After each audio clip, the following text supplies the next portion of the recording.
Ici, on se trouve à être dans le cimetière Saint-Mathias de Cabano. C'est un cimetière dont j'ai relevé les pierres.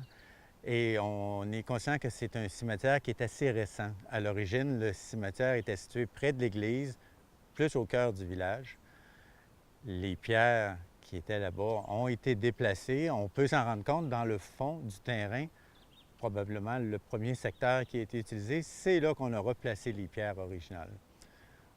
Il n'y en a pas beaucoup parce que lorsque les cimetières sont replacés, souvent les gens en profitent pour restaurer les pierres, faire quelque chose qui est plus au goût du jour.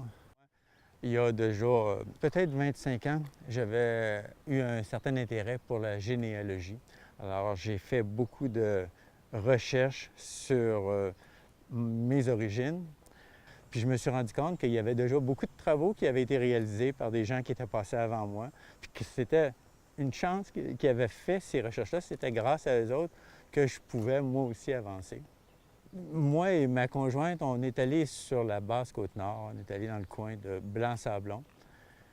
Elle travaillait pour un hôpital, puis moi, comme j'avais quand même beaucoup de temps, bien, à un moment donné, je me suis pris une feuille puis un crayon, puis j'ai dit, je vais relever les cimetières. Et ma première idée, c'était de remettre ces relevés-là aux archives pour donner la chance à des chercheurs de trouver des informations qui ne sont pas facilement accessibles.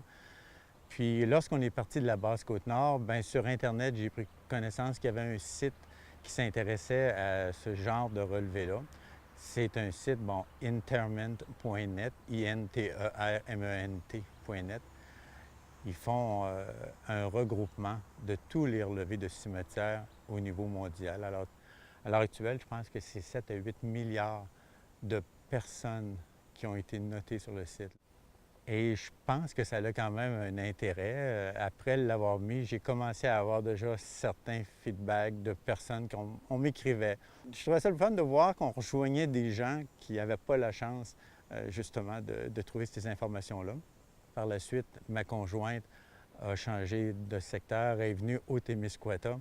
Et dès la première année où on est arrivé au Témiscouata, j'ai recommencé le même petit beat, là. Alors j'ai commencé à faire les relevés des cimetières qui nous entouraient. Ça fait quand même 11 ans qu'on vient dans le Témiscouata. Puis je vous dirais que les 5 ou 6 premières années, je m'étais impliqué beaucoup. Ça peut être un enfant des fils d'Antonio. Je ne sais pas s'il y a eu beaucoup d'enfants. Parce que je sais que c'était un Lang qui m'a écrit, puis qui me remerciait d'y avoir dit où étaient c'était probablement ses grands-parents. Je trouvais ça intéressant. Ça nous prouve que ça sert à quelque chose. Bien, il en reste certainement quelques-uns, là. Il faut qu'à un moment donné, je m'assoie, je prenne une carte, puis j'identifie qu'est-ce qu'il reste à faire. Puis, mais là, ça fait 5-6 ans, moi, que j'ai mis ça de côté. Je me dis que je vais le faire.